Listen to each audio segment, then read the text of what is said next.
اور یہ در حقیقت نیٹو کی طاقت ہے جو اب جمع کی جا رہی ہے، ری آرگنائز کی جا رہی ہے، اس میں بڑھتے جا رہے ہیں، فلاں ملک میں داخل ہو رہا ہے، اب تو روس میں شامل ہونے کے لیے تیار ہے کہ میرے ساتھ یہ شرطیں ہیں، میں بھی نیٹو میں شامل ہونے کو۔ اب کس کے خلاف ہے یہ؟ کون سی بڑی طاقت ہے؟ امریکا کے بعد اور 10 پورے یورپ کے بعد کون سی طاقت ہے؟ اور وہ جو ہے چائنا جو ہے وہ تو ان کے ہاں موسٹ فیورڈ نیشن ہے، اس کے ساتھ تو کوئی لڑائی جھگڑا ہے ہی نہیں امریکا کا۔ جاپان تو اس کا سب سے بڑا علاقہ، یہ پھر ہے کون؟ کس کے لیے ہو رہا ہے؟ یہ سارا کا سارا اس ملحمت العظمیٰ کی تیاری ہو رہی ہے۔ اس کو یوں سمجھیے، اردو میں ترجمہ ہوگا جنگ اعظم۔ آپ نے 2 عظیم جنگیں دیکھی ہیں، جنگ عظیم اول، جنگ عظیم دوم، لیکن یہ عظیم نہیں اعظم ہوگی، الملحمت العظمیٰ۔ ملحمہ کہتے ہیں جہاں کے گوشت کے ٹکڑے کیے جاتے ہیں، جو بچرز کی اور جو کسائیوں کی دکانیں ہیں عرب ممالک میں، اسے ملحمہ کہتے ہیں، گوشت کاٹ کاٹ کر یہاں پہ دیا جاتا ہے۔ تو ملحمہ جنگ کو کہتے ہیں جس میں جسموں کے چیخڑے اڑتے ہیں۔ تو الملحمت العظمیٰ، عظمیٰ اعظم کا مؤنث ہے، وہ جنگ جو اعظم ہوگی، سب سے بڑی تاریخ انسانی کی جنگ ہوگی، جس کا میں نقشہ کھینچ چکا ہوں۔ اتنے لوگ مریں گے کہ پرندہ جو ہے اڑتا اڑتا تھک کر ہار کر گر جائے گا، لیکن اسے زمین پر خالی جگہ نہیں ملے گی جہاں وہ اتر سکے، لاکھوں سے اٹی ہوئی ہوگی پوری زمین۔ یہ ہے احادیث۔ بدقسمتی سے ہمارے جدید تعلیم یافتہ لوگ آج کل احادیث نبویہ سے کو بہت مستغنی ہو گئے ہیں، اس کی کوئی حیثیت نہیں سمجھتے۔ غلام احمد پرویز صاحب کا شروع کیا ہوا فتنہ، اس سے پہلے یہ کہ علامہ مشرقی اور پھر سر سید احمد خان بھی مرحوم، اس کے اندر جو ہیں وہ کچھ ایسی تائیدیں کر گئے ہیں کہ جس کی وجہ سے حدیث کی طرف بہت کم رجحان لوگوں کا رہ گیا ہے۔ لیکن یہ احادیث وہ ہیں کہ جن کے موضوع ہونے کے لیے کوئی علت موجود نہیں، تاکہ یہ کہ کوئی شیعوں نے گھڑ لی ہو حدیثیں اپنی فضیلت کے اندر حضرت علی کی فضیلت میں، یا سنیوں نے گھڑ لی ہو حدیثیں وہ اپنے موقف کے لیے، اس میں تو کوئی مسئلہ نہیں ہے، شیعہ سنی کا مسئلہ نہیں ہے، کسی اور کا مسئلہ نہیں ہے۔ تو جو موضوع حدیث کے جتنے بھی اسباب ہیں، علل ہیں، ان میں سے کوئی بھی موجود نہیں۔ بہرحال اس کا جو آخری وقت، یہ نوٹ کر لیجئے، یہ جو 2 میں نے کہا تھا اللہ کی طرف سے تائیدیں آئیں گی، ایک مہدی، ایک حضرت مسیح علیہ السلام کا نزول، اور آخری جنگ یہودیوں کا استیصال ہوگا، وہ عذاب استیصال جو دی تو ہو چکا تھا ان پر حضرت مسیح علیہ السلام کے بعد، کہ انہوں نے حضرت مسیح کو رد کیا اور اپنے بس پر سولی پر چڑھا دیا، تو اسی طریقے سے مستحق ہو گئے تھے جیسے قوم نوح، قوم ہود، قوم صالح ہلاک ہوئی ہے، یہ بھی ہلاک کر دیے گا۔ لیکن اللہ نے انہیں زندہ رکھا ہے، کوئی مصلحت ہے۔ میں بیان کر چکا ہوں کہ وہ مصلحت کیا ہے، کہ جو مسلمانوں کے اندر جب بد عملی آئے گی تو یہودیوں کو جو ہم نے پٹوایا کبھی نبوکدنضر سے اور کبھی جو ہے یونانیوں سے، کبھی رومیوں سے اور کبھی جرمنوں سے، تو ان مسلمانوں میں جو بہتر حصہ ہوگا نیوکلیس، وہ جو نیوکلیس ہے عرب، اس کو پٹوائیں گے اس ملعون اور منظور علیہ قوم سے پٹوائیں گے۔ یہ حکمت معلوم ہوتی ہے، واللہ عالم، میں اس پر دعویٰ نہیں کر سکتا، اس لیے کہ اسی وجہ سے حضرت مسیح کو بھی اٹھا لیا گیا، گویا کہ پورا جو ہے معاملہ سسپنس میں ہے۔ وہ رسول جن کو انہوں نے رد کیا ان کو اٹھا لیا گیا، اب وہ آئیں گے، انہی کے ہاتھوں یہود کا خاتمہ ہوگا، وہی جو الدجال المسیح الدجال یہودیوں کا لیڈر بن کر کھڑا ہو جائے گا، وہ مذہبی یہودی ہوگا جو کھڑا ہو جائے گا تنگ آ کر، وہ کہے گا کہ ہمیں یہ زائنسٹ منظور نہیں ہے، ہمیں تو گریٹر اسرائیل قائم کرنا ہے، ہمیں ہر حال میں جو ہے اپنا 3rd ٹیمپل تعمیر کرنا ہے، یہ کسی بھی وقت شو ڈاؤن ہو سکتا ہے۔ پریکٹسنگ یہود اور جو سیکولر یہودی ہے ان کے مابین پھر ان میں لیڈر ابھرے گا، وہ ہوگا، وہ کہے گا میں مسیح ہوں، المسیح الدجال، وہ دجال ہے جس کو قتل کریں گے حضرت مسیح علیہ السلام، اور پھر ایک ایک یہودی قتل ہو جائے گا۔ در حقیقت یہ ساری جو اسرائیل کا قیام ہے اور یہ جو پوری دنیا سے جھاڑو پھیر پھیر کر یہودیوں کو جمع کیا جا رہا ہے، اب یہ سلسلہ جاری رہے گا، یہ جو منتشر ہوگا کہ ڈایاسپورا میں، مشرق و مغرب اور شمال اور جنوب میں، یہ سب کے سب آئیں گے۔ ہو سکتا ہے ان کا ایک مرتبہ گریٹر اسرائیل بھی بن جائے، لیکن پھر وہی گریٹر اسرائیل ان کا گریٹر گریو یارڈ ہوگا، اور ایک ایک یہودی یہاں پہ ختم کیا جائے گا۔ یہاں تک آتا ہے کہ سوائے ایک درخت غرقد ہے، وہ تو یہودیوں کو پناہ دے گا، باقی کسی درخت کے پیچھے، کسی چٹان کے پیچھے یہودی چھپے گا تو وہ درخت اور چٹان پکار کر کہے گی، اے عبداللہ، اے اللہ کے بندے، اے مسلمان، یہ یہودی میرے پیچھے چھپا ہوا، آؤ اسے قتل کرو۔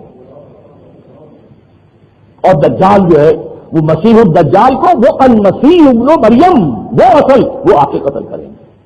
یہ معاملہ ہے جو آ کر رہنا ہے، لیکن ان کے لیے میں چند منٹ آج زیادہ لے رہا ہوں آپ کے، ان کے لیے 2 مددیں آئیں گی زمین سے۔ ایک تو حضرت اللہ کی طرف سے مدد، مہدی کا ظہور، اور نمبر 2 نزول مسیح۔ ان دونوں کے لیے مدد آئے گی زمین سے، لیکن کہاں سے آئے گی؟ مشرق کی طرف سے اور خراسان کی طرف سے۔ پہلی حدیث سنیے، حضرت عبداللہ ابن حارث سے رضی اللہ تعالی عنہ، ابن ماجہ کی روایت ہے، یخرج الناس من المشرق یؤتون للمہدی عن سلطانہ، مہدی کی حکومت کو جمانے اور قائم کرنے کے لیے فوجیں مشرق سے آئیں گی۔ ہم بھی اسی مشرق کے اندر آباد ہیں، اور اس کے لیے علامہ اقبال کا وہ شعر یاد کیجیے، میر عرب کو آئی ٹھنڈی ہوا جہاں سے، میرا وطن وہی ہے، میرا وطن وہی ہے۔ دوسری حدیث ہے، یخرج من خراسان رایات سود، خراسان کے علاقے سے سیاہ پرچم لے کر جو ہے فوجیں چلیں گی، لا یردھا شیء، ان فوجوں کا رخ کوئی نہیں موڑ سکے گا، ان پرچموں کا رخ کوئی نہیں موڑ سکے گا، حتی تنصب بإیلیا، یہاں تک کہ وہ آ کر یروشلم میں نصب ہو جائیں گے۔ یروشلم کو دوبارہ یہودیوں سے واپس لینے والی قوت خراسان سے جائے گی، اور یہ خراسان کی قوت ہے جو تیار ہو رہی ہے طالبان کی شکل میں افغانستان کے اندر۔ یہ دو ملک ہیں، پاکستان اور خراسان، پاکستان اور افغانستان، ان کے اجتماع سے یہاں سے فوجیں جائیں گی، اور یہیں سے وہ فوجیں جائیں گی، حدیث میں آتا ہے کہ جو حضرت مسیح کے ساتھ ہو کر دجال سے جنگ کریں گے۔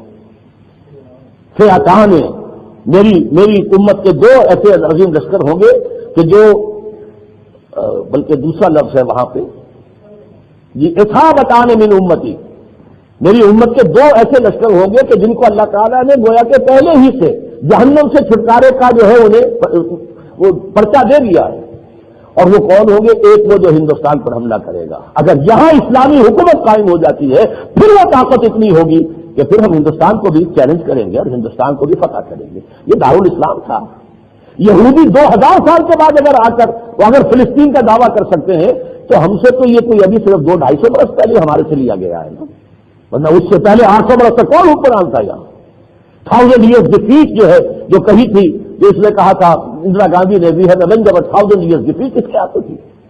اور دوسرا لشکر وہ ہوگا جو جائے گا اور دجال کے مقابلے میں حضرت مسیح کے ساتھ کھڑا ہو کر جنگ کرے گا۔